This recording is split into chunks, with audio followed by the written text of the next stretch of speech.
भक्ति रक्षक श्रीधर गोस्वामी महाराज जी एक बहुत अच्छी बात बतलाते हैं, ध्यान से सुनना और समझना। आवाज आ रही है पीछे तक? पूरी बतलाते हैं।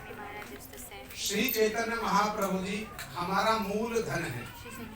श्री चैतन्य महाप्रभु कौन है? हमारा मूल धन। हमारा मूल धन। श्री चैतन्य चरणों की प्राप्ति ही हमारे साधन भजन का मूल उद्देश्य है। ये हो गई हमारी साध्य वस्तु। साध्य वस्तु को हम प्राप्त कैसे कर सकते हैं? श्री श्रीधर गोस्वामी महाराज जी कहते हैं इसका जो सीक्वेंस है, इसका जो क्रम है, वो क्रम क्या है? श्री अद्वैताचार्य प्रभु जी महाप्रभु जी को इस जगत में लेकर के आते हैं, इसलिए उनका एक नाम है गौर आना ठाकुर। अद्वैताचार्य प्रभु जी की प्रार्थना पर श्री चैतन्य महाप्रभु जी जगत में आविर्भूत हुए। अभी सुन रहे थे शास्त्र पढ़ते हुए अद्वैताचार्य प्रभु जी महाप्रभु जी से पहले जगत में आ गए। कृष्ण यदि पृथ्वी पे करे न संचार, प्रथमे करे न गुरु वर्गेर प्रचार।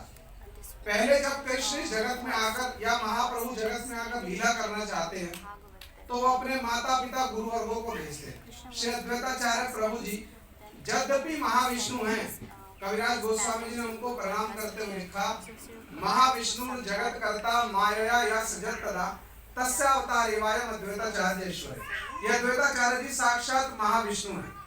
महाविष्णु सृष्टि करें जगत आदि कार्य, तार अवतार साक्षात अद्वैताचार्य। जो महाविष्णु जगत की सृष्टि करते हैं उनके ही साक्षात अभिन्न स्वरूप अद्वैताचार्य जी। अद्वैताचार्य जी महाप्रभु जी से पहले आए। ध्यान से समझना बात को, कितना गुरुत्वपूर्ण स्थान है ये और कितना गुरुत्वपूर्ण अद्वैताचार्य प्रभु जी का परिचय है। तब उनके साथ में भावना जुड़ती है, तब इस भूमि को हम उस भावना के साथ में प्रणाम करते हैं। श्री अद्वैताचार्य प्रभु जी पहले आए, उन्होंने देखा जगत की अवस्था ऐसी है, सब कृष्ण भक्ति से विमुख है। देख करके वो महाविष्णु है, सृष्टि करते हैं, उनका चित्त बड़ा दुखी हुआ, बड़ा दुखी। तो उन्होंने मन में विचार किया, मैं अपने प्रभु को जगत में आविर्भूत कराऊंगा, किंतु कैसे हो? तो शास्त्र पढ़ते पढ़ते उनको एक श्लोक मिल गया अग्नि पुराण का, तुलसीदल मात्रेण जलस्य चुल्केन वा विक्रीणिते स्वात्मानं भक्तिभ्यो भक्तवत्सला। कोई भगवान के चरण में थोड़ा सा गंगा जल, थोड़ा सा तुलसी का पत्ता दे दे, भगवान उसको अपनी आत्मा दे देते। अद्वैताचार्य प्रभु जी ने इस श्लोक के साथ में बड़ी हुंकार भर के भगवान की आराधना की। गुरु महाराज जी एक बहुत विशेष बात कहते थे, महाप्रभु जी तो आते, किंतु कब आते? कलयुग तो 4,32,000 वर्ष का है, 1000 वर्ष बाद आते, 2000 वर्ष बाद आते, 1,00,000 वर्ष बाद आते। गुरु महाराज जी बार बार कहते थे इस बात। किंतु अद्वैताचार्य प्रभु जी की विशेषता क्या है? उन्होंने महाप्रभु जी को कलयुग की प्रथम संध्या में ही आविर्भूत करा दिया। ये उनका पहला अवदान हमारे लिए। ध्यान से समझना और लेकर के जाना इस बात को। अद्वैताचार्य जी के साथ में हमारा क्या संबंध? पहली बात कि उन्होंने महाप्रभु जी कब आते? आते ये बात ठीक है, निश्चित आना, किंतु कब आते? 4,32,000 वर्ष में जब उनकी इच्छा होती वो तब आते। अद्वैताचार्य प्रभु जी ने 500 वर्ष कलयुग के बीतते बीतते ही महाप्रभु जी को आविर्भूत करा दिया। बार बार कहते थे महाप्रभु जी, श्रुतिया चिन्मुनि शिरोध सागरे निद्रा भंग होइलो मोर नाड़ा हुंकारे। मैं तो आराम से सोच रहा था, हाँ जाएंगे, जब मन में आएगा तब जाएंगे। किंतु अद्वैताचार्य जी की हुंकार ने हमारे सिंहासन को हिला दिया और हमको इस जगत में आविर्भूत करा दिया। ये पहला अद्वैताचार्य जी का अवदान, उनकी पहली कृपा हमारे ऊपर।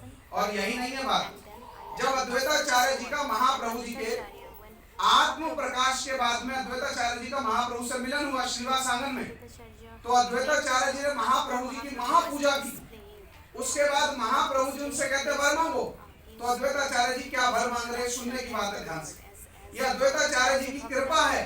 अद्वैताचार्य जी महाप्रभु जी से वर मांग रहे हैं। महाप्रभु कहते वर मांगो, अद्वैताचार्य जी कहते प्रभु और कोई वर मांगने की आवश्यकता नहीं, आपका दर्शन हो गया, बहुत है। महाप्रभु कहते नहीं नहीं, कोई ना कोई वर अवश्य मांगना। तो अद्वैताचार्य जी क्या मांग रहे हैं? सामान्य व्यक्ति अपने लिए कुछ मांग लेगा, किंतु अद्वैताचार्य जी क्या मांग रहे हैं? बहुत ध्यान से सुनना, ये दूसरा अद्वैताचार्य जी का अवदान है। आचार्य कहे प्रभु यदि भक्ति बिलाइबा, स्त्री अधम शूद्र सवारे से दीवा। यह अद्वैताचार्य जी की कृपा है।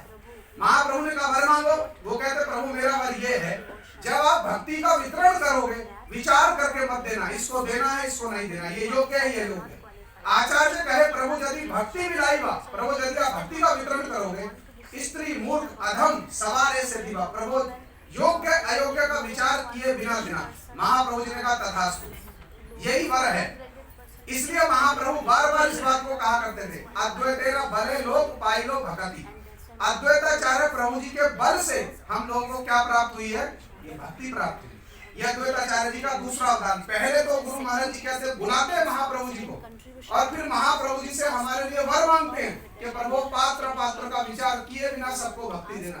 हम लोग कितने सौभाग्यशाली हैं, कोटि कोटि लोग हैं जगत में, किंतु इस विशेष अवसर पर नवदीप धाम की परिक्रमा, जब यहाँ देवी देवता लोकपाल दिक्पाल शिव जी ब्रह्मा सब आकर के इस धाम में नतमस्तक हो रहे हैं, तब हम लोगों को भी इस धाम की भूमि में गड़ागड़ी देकर परिक्रमा करने का गुरु वैष्णव के अनुगत्य में सौभाग्य मिल रहा है। यह अद्वैताचार्य